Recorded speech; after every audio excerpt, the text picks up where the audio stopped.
काजल अभी ऑफिस से निकल ही रही थी, तभी घर से फोन आ गया। ममता जी, बहू कहाँ हो? घर आओ तो थोड़ा सा पनीर लेती आना। काजल, लेकिन मम्मी जी मेरे रास्ते में कोई ग्रोसरी स्टोर नहीं है, मैं कैसे लाऊंगी? आप अनिकेत से मंगा लीजिए। ममता जी, बस मेरा बेटा ही सारा काम करता रहे, वो घर से काम करता है इसलिए उसकी कोई वैल्यू नहीं है।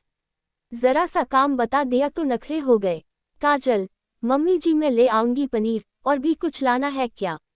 ममता जी, नहीं बाकी मैं देख लूंगी।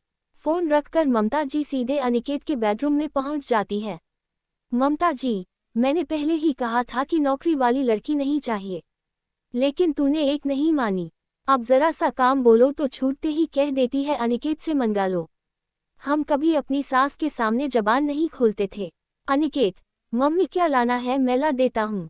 ममता जी, नहीं तू कुछ नहीं करेगा, वो ही लाएगी। अगर नहीं संभाल सकती तो छोड़ दे नौकरी। इतना सुनाकर ममता जी तेजी से मुड़कर किचन की ओर चल देती है। काजल पनीर लेकर घर पहुंचती है तो देखती है ममता जी अपने बेडरूम में है। वह जल्दी से बेडरूम में जाकर उन्हें पनीर देती है। ममता जी, मैं कब से तैयारी करके बैठी हूँ, तेरे ससुर जी जल्दी खाना खा लेते हैं। अब पनीर आया है, कब सब्जी बनेगी, हमें तो भूखा ही मार दो। काजल की आंखों में आंसू भर आते हैं। काजल, मान जी आप बैठिए, मैं अभी 5 मिनट में खाना बना देती हूँ। काजल जल्दी से किचन में पहुंच जाती है, हाथ धोकर खाना तैयार करने लगती है। सबको खाना खिलाकर देर तक सारा काम निपटाने के बाद वह अपने बेडरूम में पहुंचती है। थककर चूर होने के कारण कपड़े बदलकर सोने की तैयारी करने लगती है। अनिकेत, काजल मैं जानता हूँ सब कुछ मैनेज करना बहुत मुश्किल होता जा रहा है तुम्हारे लिए, तुम चाहो तो नौकरी छोड़ सकती हो। काजल, अनिकेत ये मेरे कैरियर का सवाल है, घर बैठकर करूँगी क्या? मैंने शादी से पहले ही आपको बता दिया था कि मैं नौकरी करूँगी। अनिकेत, मैं मना नहीं कर रहा हूँ, लेकिन इतना वर्कलोड, फिर घर का काम, तुम्हारी सेहत भी तो ठीक रहनी चाहिए। काजल, मम्मी जी को भी तो ये सब समझना चाहिए, एक मेड तक नहीं रखने देती, सारा काम बहू से ही करवाना है। जब हम कमा रहे हैं तो एक मेड तो अफोर्ड कर सकते हैं। अनिकेत, चलो मैं एक बार फिर बात करता हूँ मम्मी से। काजल, कोई फायदा नहीं है, वो सोचेंगी कि एक काम की बहू से कह दी तो उसने बेटे को भड़का दिया। मुझे सोने दो, सुबह ऑफिस जाना है। काजल और अनिकेत की शादी को 4 साल हो चुके थे। इन 4 सालों में काजल ने बहुत कोशिश की कि अपनी सास का मन जीत सके, लेकिन ममता जी को हर बात में कमी नजर आती थी। अगले दिन काजल ऑफिस जाती है। वहां लंच में वह अपने डेस्क पर बैठकर खाना खा रही थी।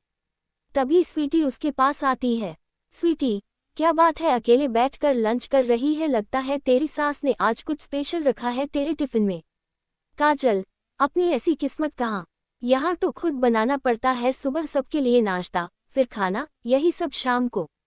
स्वीटी, तुझे अपने ससुराल वालों से बात करनी चाहिए, या तो मेड रखें या तुझे काम करने में हेल्प करें। काजल, कई बार कोशिश कर चुकी हूँ, कोई फायदा नहीं है। स्वीटी, तेरे पति को भी कुछ दिखाई नहीं देता। काजल, वो अपनी मम्मी के सामने कुछ नहीं बोल पाते हैं, कभी कभी ऐसा लगता है कहीं भाग जाऊं सब छोड़कर। तभी उसे कॉल आती है, बॉस ने केबिन में बुलाया था। बॉस, काजल तुम जिस प्रोजेक्ट पर काम कर रही थी उसमें कुछ प्रॉब्लम आ रही है, तुम्हें उसे ठीक करने के लिए 1 वीक के लिए बंगलौर जाना पड़ेगा। काजल, लेकिन सर मैं कैसे जा सकती हूँ? बॉस, तुम चाहो तो किसी को अपनी हेल्प के लिए ले जा सकती हो, जिसे भी चाहो, लेकिन प्रोजेक्ट कंपनी के लिए बहुत जरूरी है, हम रिस्क नहीं ले सकते, वहीं जाकर सब ठीक करना होगा। ऑनलाइन सपोर्ट से काम नहीं चल रहा, क्लाइंट ने बोला है, नहीं तो प्रोजेक्ट कैंसिल हो जाएगा। काजल, ठीक है सर, कब जाना है? मैं अपने साथ स्वीटी को ले जाना चाहती हूँ, उसने भी इस प्रोजेक्ट पर काफ़ी काम किया है। काजल शाम को घर आकर अनिकेत को सब बताती है। अनिकेत, ठीक है कोई बात नहीं, बस एक बार मम्मी को बता देना। काजल ममता जी को बताने उनके कमरे में जाती है।